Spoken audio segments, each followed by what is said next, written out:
Good evening. Tonight is a very special night. Tonight is November the 3rd, 2025, and it was exactly 5 years ago that I bought my 560 SEL on eBay in an auction. And tonight we also have 4,003 subscribers on the channel, and I would like to thank every viewer and every subscriber for sticking with me through the last 5 years since I started putting my first videos out on documenting the repairs I did to the vehicle. Now, just to summarize this real quick, I don't want to make a very long video. I just want to talk a little bit about it, how I got the car, how much I paid for it, what the total cost of ownership has been in the last 5 years, and the issues I had or didn't have. And the irony in the videos on why I started making these videos in the first place. Now, I bought the vehicle and I paid exactly $700 for it on eBay. The fellow was in San Diego. He had bought this vehicle at a dealer auction, and he had jumped titles. I guess that's what they do in California. They sell it from one dealer to another, and they just get sales contracts or something like this. So the car is never properly titled, or the title is never properly transferred. And he got stuck in the end with a jump title, or what we refer to as a jump title. And he had sold the car, I think, a month before, but the sale then fell through because the buyer stepped out because he couldn't produce a title in his name, and I knew how to deal with this stuff, so it wasn't a big deal to get the title issue resolved. So I had him ship it out here. That was $1,100 and some change. So the car did cost me about, say, roughly $1,800 with shipping. 330,000 miles. The car was advertised as running. The pictures were all accurate with the scratches and a couple dents in it and all of that stuff. But there was no rust to the vehicle. The vehicle drove and the engine was able to be started. So it was a running vehicle. And the car didn't get here until November 12th, actually. And that's when I actually took possession of it. But today was on November 3rd, 2020. If you remember, it was election night, and the auction closed right around 7 o'clock Central Standard Time here in Kansas City. The first polling places had just closed on the East Coast, and there was no projected winners yet of any state at the time when the auction closed. And I think that's all I'm going to say about that election. We all know how that went then. Anyway, once I got the vehicle on November 12th, I started to look at this. The power steering pump was out. I noticed it because the car had no power steering. And you had to start the car 2-3 times. You had to crank it over, and it took quite a time to start it. It was at that point that I was looking at YouTube. I had, of course, the documents here, and I mentioned that before. I had owned several Mercedes-Benz over the last 35 years since I was here in the state, or I've been here in the States that long. And I have owned 123s and 126s and 124s and 140s, you name it, in all varieties. And so this was now, interestingly, the decision I made to buy a 126 was based on my experience I had in the early 2000s with fairly new models, the W140s and C140s. I owned all of them with the V12 engine, 6-liter. And the electrical issues, the plastic parts on the windows and all of that stuff for the window regulators and that sort of stuff, and the sun visor in the back window and the rear window and all of the stuff which broke. I had more problems with the W140s and the C140 than I could have ever imagined. Electrical problems with sensors, with computers, with the wiring, and then on the C140, the car had only 38,000 miles on it, was 4 years old. I put the car in reverse in the parking lot, and I could just hear grinding noise, and the entire transmission was out. That cost me $6,000 to get the transmission rebuilt.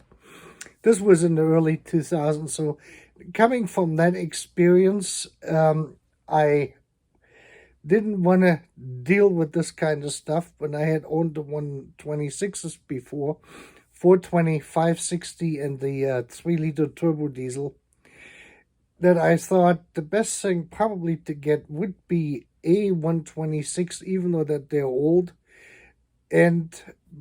but from California or Arizona, where they have no rust. That was the other thing. The rust is really the biggest problem now on those old vehicles.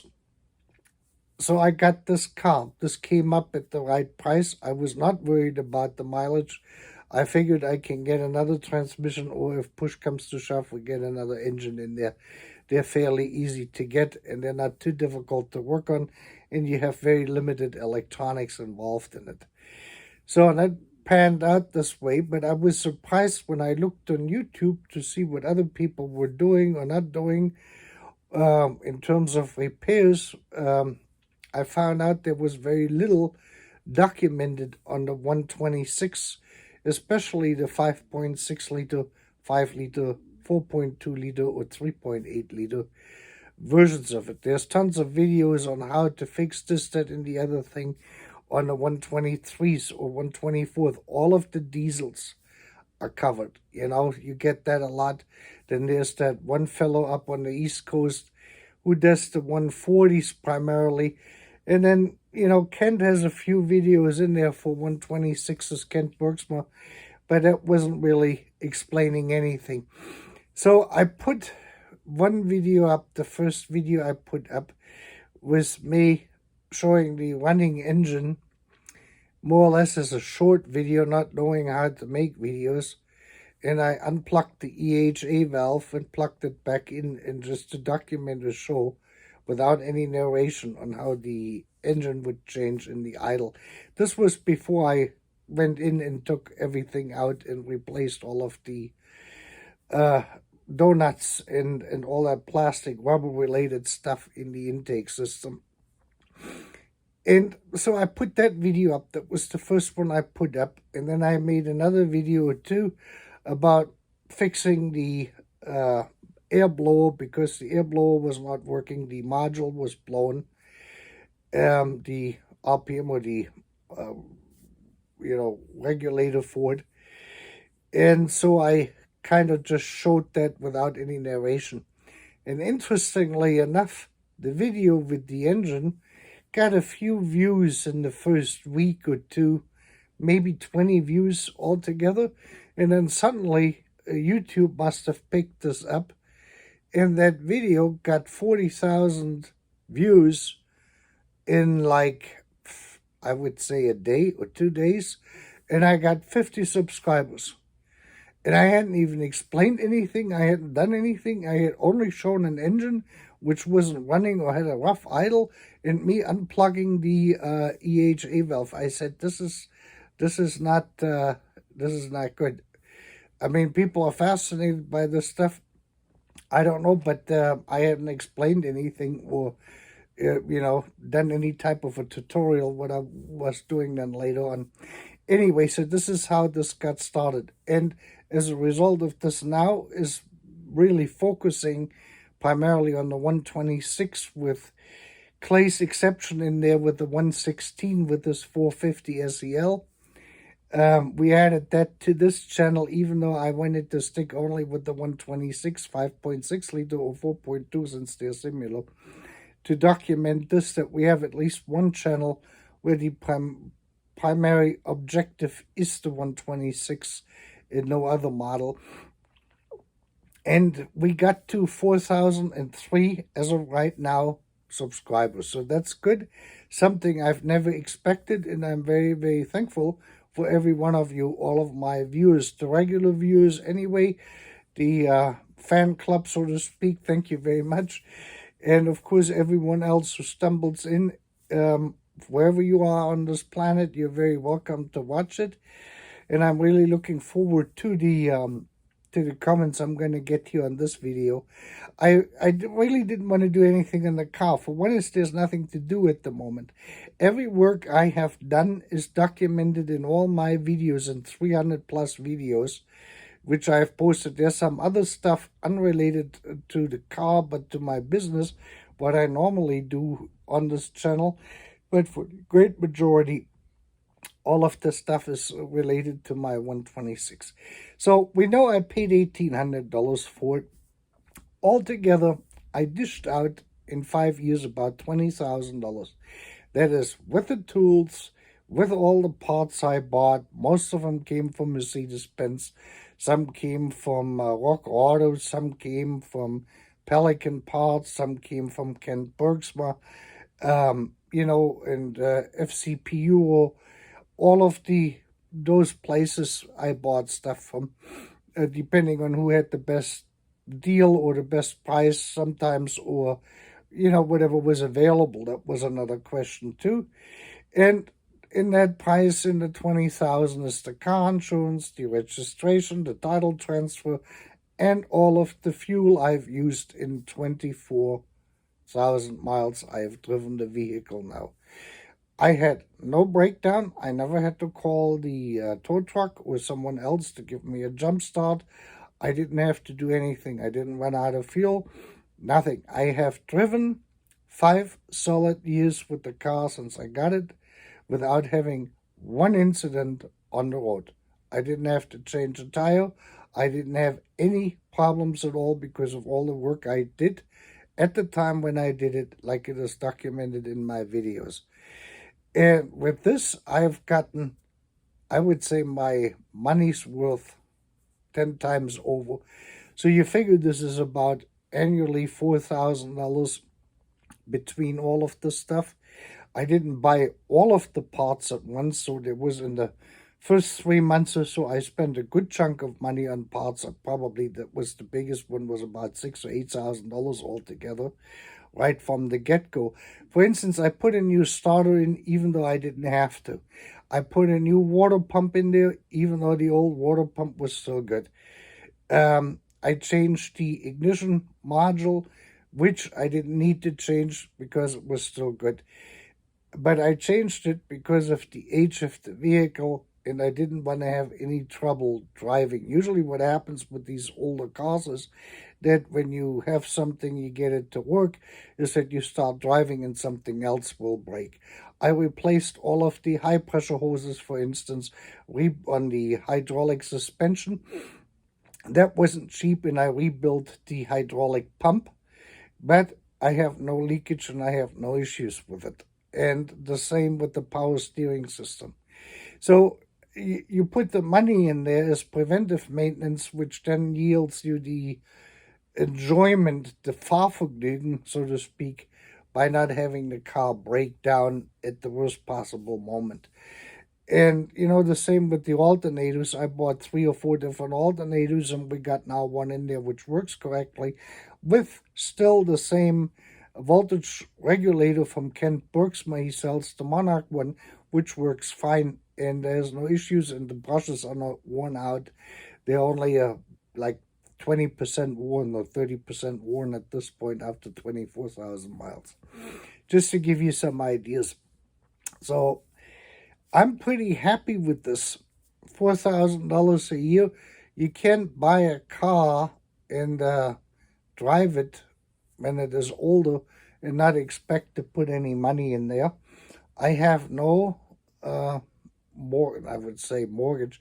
I have no loan on it, nothing. The car's completely paid for, and it is running fine. And the reason why I really haven't made any more videos is because there's nothing to document until I get to change the lower ball joints and the upper control arm bushings out. That will be the next video. This is just something I haven't gotten to.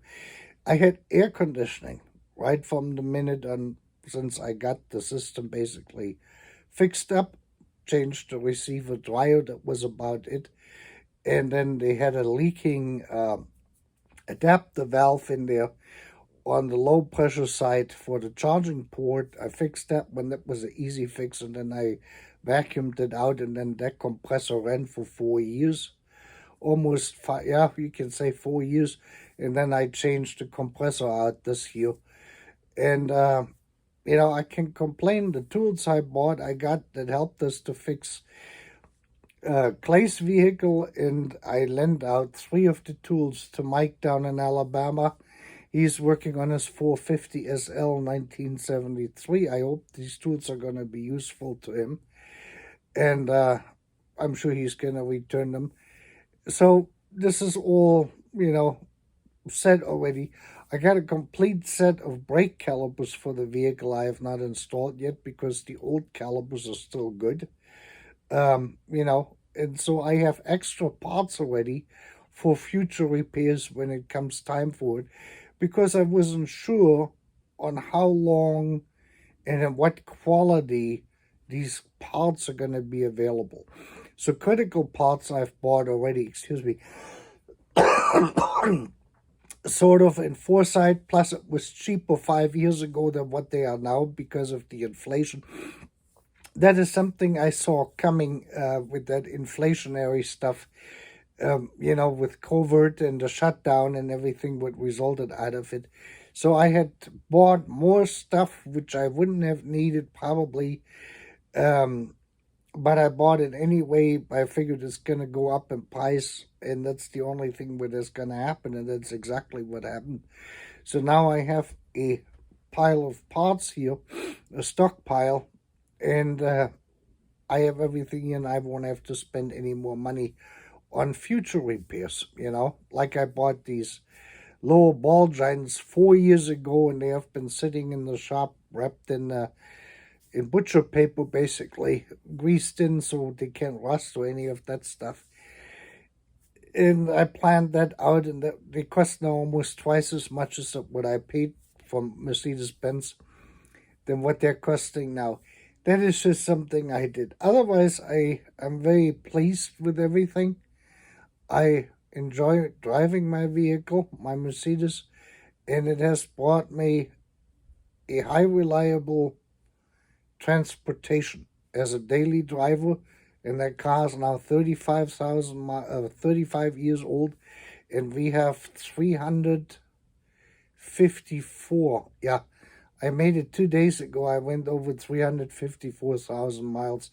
I think I got 354,010 miles or something like this on there. I will post a picture. That's really all I wanted to share tonight. And again, I would like to thank all of my subscribers and all of my viewers, and I hope you will stay with us, and we're going to make videos as we come along. And if nothing breaks down and you don't see any repair videos, that means the car's running fine, and there's less videos you actually see.